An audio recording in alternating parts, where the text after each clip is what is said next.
నమస్తే. Welcome to మనం TV. ప్రస్తుతం మనతో పాటు ఉన్న సీనియర్ జర్నలిస్ట్ కట్టా కార్తిక్ గారు సార్తో మాట్లాడదాం. హలో సార్, నమస్తే. శివాని నమస్తే. సార్, ఎప్పుడైతే కేసీఆర్ గారు ఓడిపోయారో అప్పటి నుంచి ఏ సభలో కానీ, సమావేశాల్లో కానీ, మీటింగ్ లో కానీ ఎక్కడ హడావిడి లేదు, అసలు తను కనిపించడం లేదు. సో చాలా మంది కేసీఆర్ ఎక్కడ అనే డౌట్ ఉంది. సో ఏంటి ఆయన నెక్స్ట్ స్టెప్ ఏంటి, అసలు ఎక్కడ ఎందుకు కనిపించట్లేదు? కేసీఆర్ కనపడ్డ వ్యూహమే, కనపడకపోయినా వ్యూహమే. కేసీఆర్ ఎందుకు కనపడలేదు అంటే ఒక వ్యూహం ప్రకారమే కనపడలేదు. తను డైలీ రోజువారీ ప్రజా ఆందోళనలో పాల్గొన్న, రోజువారీ రాజకీయ కార్యకలాపాల్లో పాల్గొన్న కేటీఆర్ హైలైట్ గారు మొత్తం మీడియా సృష్టి కానీ, ఈవెన్ అధికార పక్షం నుంచి వచ్చే విమర్శలు కానీ కేసీఆర్ని టార్గెట్ చేసుకునే ఉంటాయి. కాబట్టి కేసీఆర్ కనపడటం వల్ల కేటీఆర్ కనపడ్డు.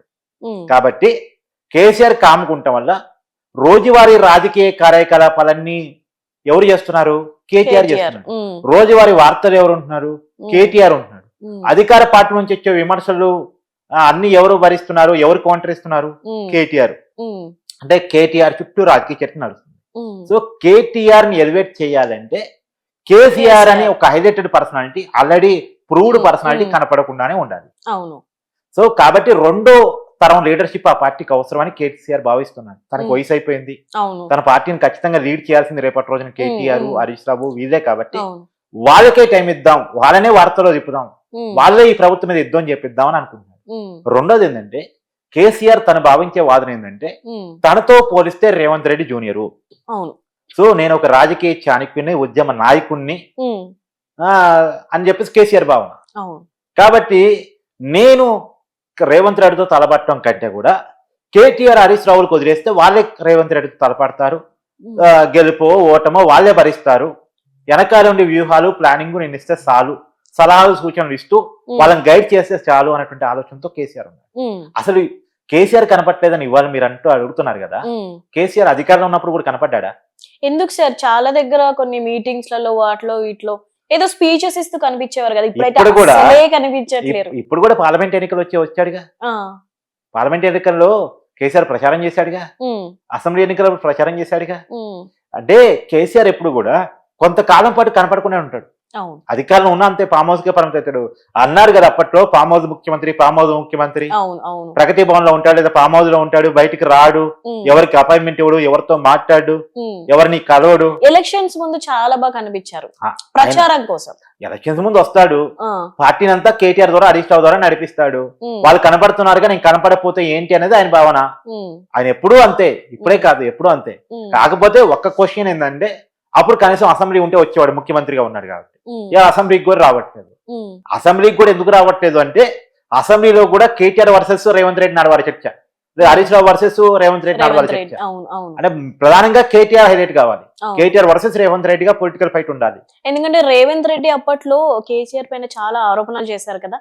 సో ఇప్పుడు అవి బయటకు తీసుకురావడానికి కోసం కూడా అసలు రావట్లేరు, అంటే రివర్స్ అటాక్ చేయడానికి కోసం కూడా రావట్లేరు. అవన్నీ కేటీఆర్ రివర్స్ అటాక్ చేస్తాడు. రేవంత్ రెడ్డి వేసే ప్రతి మాటకి, ప్రతి బాటకి కౌంటర్ కేటీఆర్ చేస్తాడు. కేటీఆర్ చెయ్యాలనేది కేసీఆర్ ఆలోచన. కేటీఆర్ మాత్రమే పార్టీ, కానీ ఇక్కడ ఓడిపోయారని డల్ అయ్యి అలా కాదంటారా? నేను అనుకుంటాం అదేం కాదు. డల్ అయితే పార్టీ యంత్రాంగం మొత్తం డల్ గా ఉండాలిగా. అవును. కేటీఆర్ ఎందుకు ఎంత యాక్టివ్ గా తిరుగుతున్నాడు? దానికన్నా కేసీఆర్ లేడా? కేసీఆర్ డైరెక్షన్ లేదా? కాబట్టి కేటీఆర్ ని, కవితని, హరీష్ రావుని బాణాలు లెక్క ఎక్కుపెట్టి బయట జీవితంలో, రోజువారీ రాజకీయ జీవితంలో బీఆర్ఎస్ పార్టీని యాక్టివ్ గానే ఉంచుతున్నాడు. కవిత ఎక్కడ సార్? కవిత కూడా యాక్టివ్ గా లేదు కదా. అంటే జైలుకి వచ్చింది కాబట్టి కొంత ఉంటది. ఈ మధ్య కాలంలో ధర్నా కూడా చేసింది కదా, యాక్టివ్ గా జరుగుతుంది ఆమె రోజువారీ. ఆమె కూడా యాక్టివ్ గా జరుగుతుంది. కాకపోతే కేటీఆర్ కి వచ్చిన మైలేజ్ ఆమెకు రావట్లేదు. కారణం ఏంటంటే ఆమె మైలేజ్ కొంత తగ్గుంది. మన కేసులు, అరెస్టులు, జైలు జీవితం, ఆ మైలేజ్ తగ్గుంటాం కారణంగా గతంలో వచ్చినటువంటి ఎలివేషన్ ఆమెకు రావట్లేదు. రెండోది, ఇప్పుడు కేసీఆర్ తర్వాత ఆ పార్టీలో లీడర్ ఎవరంటే కేటీఆర్, లేదంటే హరీష్ రావు. వీళ్ళ మధ్య నడుస్తుంది కాబట్టి వాళ్ళిద్దరిని ఎక్కువగా మీడియా ప్రొజెక్ట్ చేస్తుంది. ఎవరు మీడియా ఎక్కువ వార్తల్లో చూపిస్తే వాళ్ళు రోజువారీ రాజకీయ చర్చలో ఉంటారు. ఎవరైతే అవతల పార్టీ ఎక్కువగా కౌంటర్ చేస్తా ఉంటుందో వాళ్ళు ఎక్కువ రాజకీయ చర్చలో ఉంటారు. కవితను వాళ్ళు ఎక్కువ కౌంటర్ చేయట్లేదు, మీడియా ఎక్కువ ప్రమోట్ చేయట్లేదు కాబట్టి కవిత కనపట్ట అంతే. కవిత కూడా తిరుగుతుంది, కానీ ఎక్కువగా కేటీఆర్, హరీష్ రావే ఉంటున్నారు. కేటీఆర్ ఎక్కువ ఉండాలని కూడా కేసీఆర్ భావిస్తున్నాడు. నేను బయట కంటే వస్తే మళ్ళా రాజకీయ చర్చ అంతా కేసీఆర్ చుట్టూ. ఇప్పుడు నువ్వు కవితను అంటున్నావు కదా, కవిత కనపట్టలేదు కదా సార్ అంటున్నావు కదా. ఒకవేళ కేసీఆర్ గారు వచ్చిననుకో, మీడియా మొత్తం కేసీఆర్ చుట్టూ తిరిగింది. అధికార పార్టీ అంతా కేసీఆర్ చుట్టూ తిరిగింది. అంటే కేసీఆర్ మాట్లాడిన దానికి కౌంటర్ ఇవ్వటం, మళ్ళీ కేసీఆర్ మీద ఆరోపణ చేయటం, దానికి కేసీఆర్ ఆరోపణ చేయటం, ఇవన్నీ జరుగుతూ ఉంటాయి. అప్పుడు మళ్ళీ కేటీఆర్ కూడా కనపడ్డా. అప్పుడు నువ్వు అడుగుతావు ఏంటి సార్ కేటీఆర్ కనపట్టలేదు ఏంటంటే, అది లేకుండా చేయటం కోసం రోజువారీ రాజకీయాల్లో కేటీఆర్ ని నెంబర్ 1 గా నిలబెట్టడం కోసం కేసీఆర్ చేస్తున్న వ్యూహం ఇది. నిజానికి బీఆర్ఎస్ పార్టీ కనుక ఇప్పుడు మళ్ళా తిరిగి అధికారంలోకి వచ్చి ఉంటే ముఖ్యమంత్రిగా కూడా కేటీఆర్ ఉండేవాడు.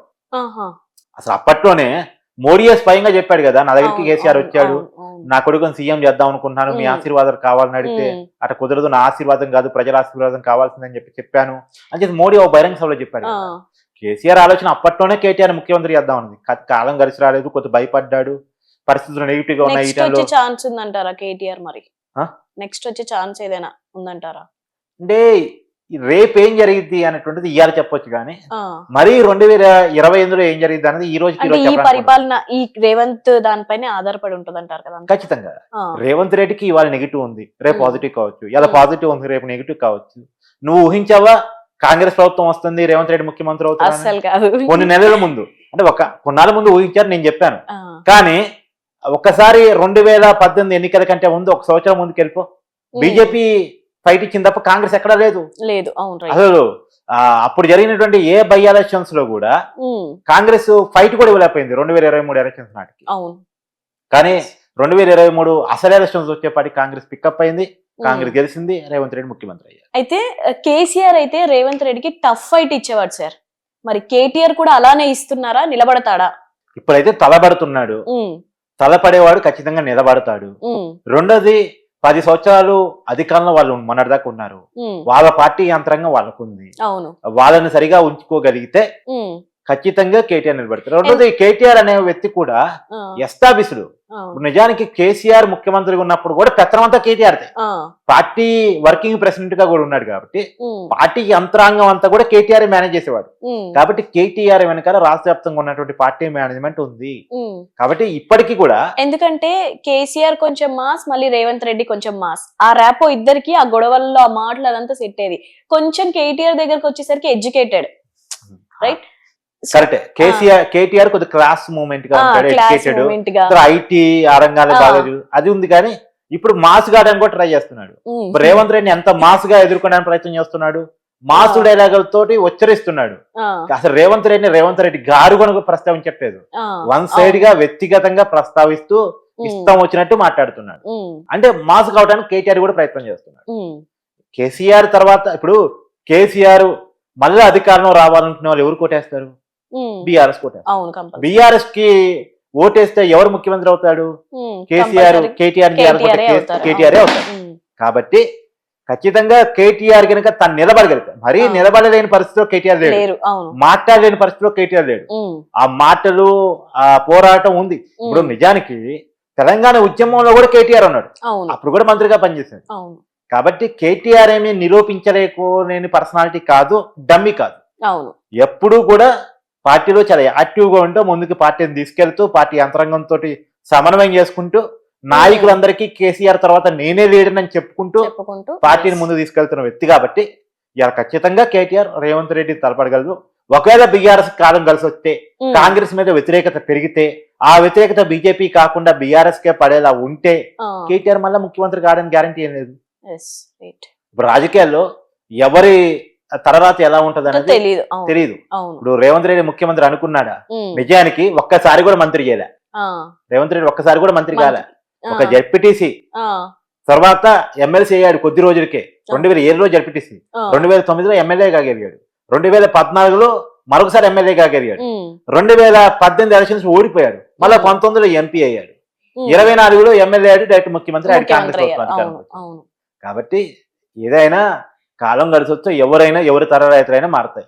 ఉమ్మడి రాష్ట్రంలో కూడా కిరణ్ కుమార్ రెడ్డి అనుకున్నాడు నేను ముఖ్యమంత్రి అవుతున్నా ఉమ్మడి రాష్ట్రానికి, కానీ రోసయ్య అనుకున్నాడా? కాలం కలిసి వచ్చింది, అయ్యారు. సరే, అదే అధిష్టాన ఆదేశాలతో అయ్యారు. కానీ కేటీఆర్ ముఖ్యమంత్రి కావాలంటే మాత్రం ప్రజల ఆశీర్వాదం కావాలి. మరి ప్రజల ఆశీర్వాదం కావాలంటే రేవంత్ రెడ్డి మీద వ్యతిరేకత పెరగాలి, బీఆర్ఎస్ మీద అనుకూలత రావాలి. Right sir, thank you.